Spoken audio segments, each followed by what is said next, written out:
Welcome to this. It's the economy segment, and today we are discussing the ongoing theme of the national monetization pipeline. The union government has said it will monetize assets worth 6 lakh crore rupees between this year, current year, and to FY25 under this national monetization pipeline.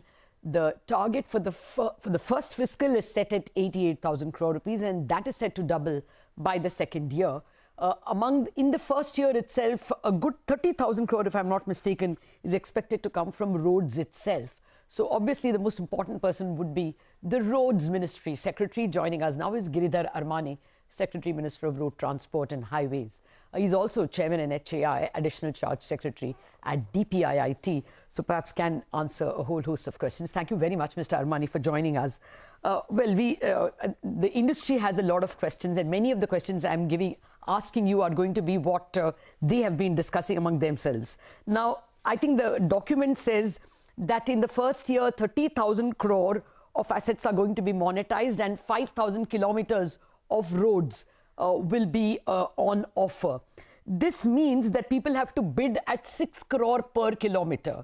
Now, one worry for the industry is that if someone bid lower, and then there is a problem of whether the quality is maintained, will you therefore also put some quality considerations or some reserve price when you monetize these assets?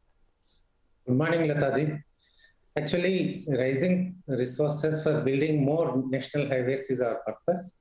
So our monetization will be proportional to the length of the national highways we are going to build. As you rightly pointed out, the document talks about 5,000 kilometers of national highways to be monetized in the current year. We have the reports for technical and financial for around 5,000 kilometers ready. But we will look at the market appetite.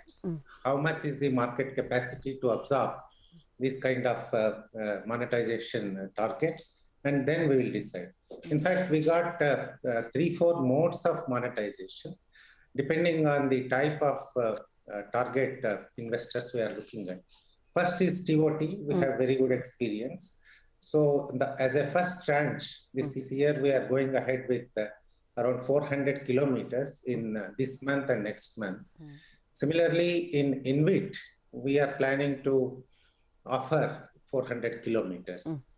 Otherwise, we also have a securitization program where we start an SPV through which we securitize the toll revenues to get funding for the building of the new roads or the road which is included in the SPV. So altogether, depending on the investor appetite, we are ready, in fact, to offer 5,000 kilometers of national highways. And as you pointed out, the type of roads, the traffic, the economy also determine the bidding price.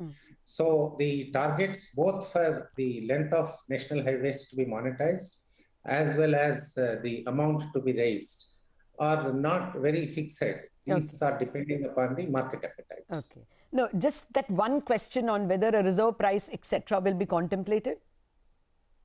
No, reserve price concept we have given a go by, because that will either set a too low a limit or it will be too high for the investors to agree to. Okay. The other issue was in terms of to what extent are states cooperating? I personally had a conversation with the Tamil Nadu finance minister, and he said they were not even consulted. So the point is, if a state highway adjoining a TOT'd or a concessionaired road comes up, then obviously the returns for the person who is bidding falls. So you need the state government to be along with you, along with the concessionaire. Any conversation on those lines? Yeah, we are in constant touch with the state governments where we are taking up national highways or putting them tolling. In fact, we obtain a no objection certificate from the state governments before we do any such thing. So there is no question of not consulting state governments. And the investors are well protected in terms of the provisions of the TOT or InvIT contracts, that there will be suitable compensation mechanism in case a competing road comes up nearby. Well, the other issue people had was whether you would have, whether NHAI board, the InvIT board, could have some of the investors themselves in the board. Today, national media has also carried that article. This is just that people with large sovereign funds or large pools of private equity have a fiduciary responsibility to their own investors, and so they want to be in the board. Is that allowed? Yeah, investment manager, its board composition can be determined by NHAI and Ministry of Road Transport. There is no issue with that. We only have to look at the prioritization. We need to give a level playing ground to all the institutional investors who are ready to become anchor investors in the InvIT. So we are open to the idea of having the representatives of the investors on the board of investment manager. There is no bar either legally or regulations wise. And we are in fact considering and discussing with the anchor investors how to go about this process. Okay. No, that's very good to hear, sir. Can you give us some idea of how many people have already shown interest? And also in your own mind, what is the approximate split between TOT roads, InvITs and securitization? See, InvIT and TOT have some size differences. InvIT we can offer even 50 kilometers or 100 kilometers as one package. So the type of investors are slightly different from the institutional investors who come for InvITs. So very long stretches of high traffic roads will go into InvIT, while TOT will be limited to 4-lane or 2-lane plus a paved shoulder kind of a national highway. So we have a different categorization between investors and national highways we are going to offer. In the first tranche this year, we are going to have around 400 kilometers under InvIT and around 450 to 500 kilometers under TOT. Okay, that's good to hear. Actually, I'm told we don't have too much more time, so let me get quickly how much has been bid out so far. This is unconnected to monetization. A fresh question for you. This year, how many kilometers of roads have been bid out, and how many do you expect to bid out from September to April? See, this year target for bidding out and award is around 11,000 kilometers to match the last year's achievement. In fact, we want to exceed that. And so far, around 2,500 kilometers is ready for award. So we will be able to achieve the target we set for our. Yeah, but this year, the difference will be we will be bidding out more 6-lane and 8-lane expressways and access control roads compared to the 2-lane and 4-lane highways we were bidding out in the previous years. So the amount of investment required and the effort required in construction of these roads, expressways, etc., will be much higher than the previous years. Oh, okay, that's good to hear. And how many kilometers have been completed April to August this year? And how does that compare with, say, the last 5-year average?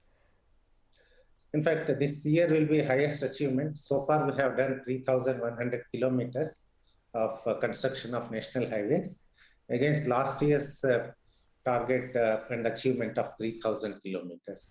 So there is an increase of 300 to 400 kilometers compared to last year, and it's much above the last 5 years average.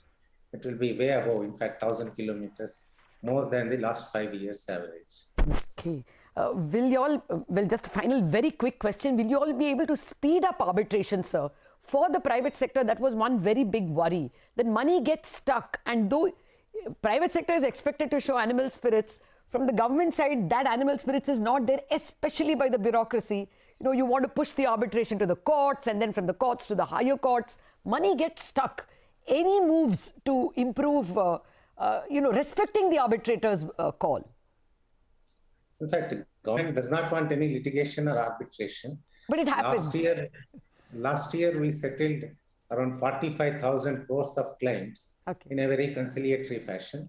And this year also we are aiming at similar number. And in a year or two, we will be clear of the past cases. Okay. And any new case coming up, we are trying to resolve as and when it arises. In fact, we have set up dispute resolution boards, Okay. which can act in between the contract. While arbitration happens at the end of the contract, generally, the dispute resolution board can act anytime the dispute arises. Okay. And further, we got conciliation committees headed by ex-Supreme Court and High Court judges, who are very actively talking to both the authority as well as the contractors, so that the conciliation process is also quickened. I hope that this year we will be achieving substantial progress in resolving both arbitration and conciliation cases. Okay. Well, Mr. Armane, I do hope it works in the way you are describing it and planning it, and the delays don't, break the animal spirits of industry. Thank you very much indeed for joining us and clarifying a lot of questions that private sector is raising. Thank you, Lataji. Okay, so that's the Road Secretary. They seem to have thought through a lot of issues. Let's see how things work. We take a break, and after that, we are going to concentrate on what's going to come on Friday night, our time, Friday morning, US time, the big Jackson Hole speech by Jerome Powell. Today, we are